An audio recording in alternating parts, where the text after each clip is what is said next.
നമസ്കാരം എല്ലാ സുഹൃത്തുക്കൾക്കും ഒരിക്കൽ കൂടി ഫുട്ബോൾ കിക്ക് എന്ന യൂട്യൂബ് ചാനലിലേക്ക് സ്വാഗതം. അപ്പോൾ ഗൈസ്, ഇന്നത്തെ വീഡിയോയിലൂടെ നമ്മൾ നോക്കാൻ പോകുന്നത് കേരള ബ്ലാസ്റ്റേഴ്സിൻ്റെ വിദേശ താരങ്ങളെക്കുറിച്ചുള്ള ഏറ്റവും പുതിയ അപ്ഡേറ്റാണ്. വീഡിയോയിലേക്ക് കടക്കുമ്പോൾ നിങ്ങൾ ഇതുവരെയായിട്ടും ചാനൽ സബ്സ്ക്രൈബ് ചെയ്യാതാണ് വീഡിയോ കണ്ടുകൊണ്ടിരിക്കുന്നത്. ദയവായി സബ്സ്ക്രൈബ് ചെയ്ത് വീഡിയോ കാണാൻ ശ്രമിക്കുക. ഈ സീസണിൽ നിലവിൽ കേരള ബ്ലാസ്റ്റേഴ്സിൻ്റെ വിദേശ താരങ്ങളെ പറ്റി നോക്കുകയാണെങ്കിൽ ആദ്യം തന്നെ പറയേണ്ടത് മാർക്കോ ലെസ്കേവിച്ച്, ജോഷുവ, അതേപോലെ തന്നെ മിലോസ് റിൻസിച്ച്, ജസ്റ്റിൻ ഇമ്മാനുവൽ, ഫെഡർ, അതേപോലെ തന്നെ ഡിമിട്രിയോസ് ഡയമൻറ്റക്കോസ്, പെപ്പറ എന്നിവരെയൊക്കെ നമുക്കെല്ലാവർക്കും അറിയാം. ഡൈസൂക്കി എന്നിവരൊക്കെയാണ് കേരള ബ്ലാസ്റ്റേഴ്സിൻ്റെ വിദേശ താരങ്ങൾ. പക്ഷേ പല താരങ്ങൾക്കും പരിക്ക് പറ്റി പുറത്തു പോകുന്നതെന്ന് നമ്മൾ കണ്ടിട്ടുണ്ടായിരുന്നു. അതിനുശേഷം അടുത്ത സീസണിൽ കേരള ബ്ലാസ്റ്റേഴ്സിൻ്റെ ഏതൊക്കെ വിദേശ താരങ്ങൾ ടീമിൽ നിലനിർത്തുമെന്നുള്ള ഏറ്റവും പുതിയ അപ്ഡേറ്റാണ് വീഡിയോയിലൂടെ നമ്മൾ പറയാൻ പോകുന്നത്.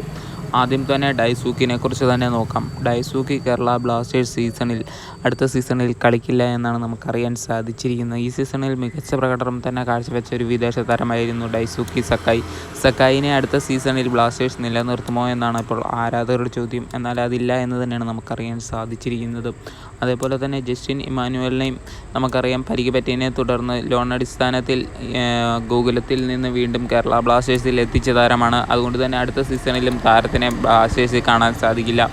അതേപോലെ തന്നെ അടുത്തതായിട്ട് പറയാനുള്ളത് പെപ്രയും കേരള ബ്ലാസ്റ്റേഴ്സിൻ്റെ ടീമിനോടൊപ്പം അടുത്ത സീസണിൽ ഇല്ല എന്ന് തന്നെയാണ് അറിയാൻ സാധിച്ചത്. നിലവിൽ പെപ്ര പരിക്ക് പറ്റി പുറത്തിരിക്കുകയാണ്.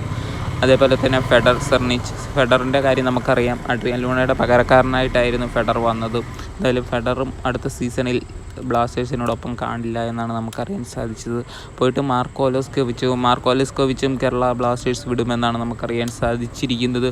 പിന്നെ ബാക്കി വരുന്നത് ഡിമിട്രിയോസ് ഡയമൻറ്റക്കോസും അതേപോലെ മിലോസിനെയും ബ്ലാസ്റ്റേഴ്സ് നിലനിർത്തും എന്നാണ് നമുക്കറിയാൻ സാധിച്ചിരിക്കുന്നത്. പിന്നെ അഡ്രിയാൻ ലൂണയുടെയും ഡിമിട്രിയോസിൻ്റെ കാര്യം നോക്കുകയാണെങ്കിൽ അഡ്രിയാൻ ലൂണ കേരള ബ്ലാസ്റ്റേഴ്സിനോടൊപ്പം തന്നെ തുടരുമെന്നാണ് നമുക്കറിയാൻ സാധിച്ചിരിക്കുന്നത്. താരത്തിന് ബ്ലാസ്റ്റേഴ്സിനോടൊപ്പം തുടരാനാണ് കൂടുതൽ ആഗ്രഹമെന്ന് പല ഇൻ്റർവ്യൂവിലും പറയുന്നത് കേട്ടിട്ടുണ്ടായിരുന്നു. അതേപോലെ തന്നെ അടുത്തതായിട്ട് പറയാൻ പോകുന്നത് ഡിമിട്രിയോസ് ഡയമൻറ്റക്കോസിനെ കുറിച്ചാണ്. ഡയമൻറ്റക്കോസിന് ഇപ്പോൾ ഈസ്റ്റ് ബംഗാൾ FC നിന്നും അതേപോലെ തന്നെ മുംബൈ സിറ്റി FC നിന്നൊക്കെ പല വമ്പൻ ഓഫറുകൾ കിട്ടിയിട്ടുണ്ട്. അതുകൊണ്ട് തന്നെ ആ താരം കൂടുതൽ ക്യാഷ് എവിടെ നിന്ന് കിട്ടുന്നോ അവിടേക്ക് മാറാനാണ് സാധ്യത. അതുകൊണ്ട് തന്നെ ഡിമിട്രിയോസിൻ്റെ കാര്യത്തിൽ നമുക്ക് ഒന്നും പറയാൻ പറ്റത്തില്ല. മിലോസ് റിൻസിച്ചും അഡ്രിയൻ ലൂണയും കേരള ബ്ലാസ്റ്റേഴ്സിനോടൊപ്പം അടുത്ത സീസണിൽ തുടരുമെന്നാണ് നമുക്കറിയാൻ സാധിച്ചിരിക്കുന്നത്. വീഡിയോ നിർത്തുന്നു. Thank you.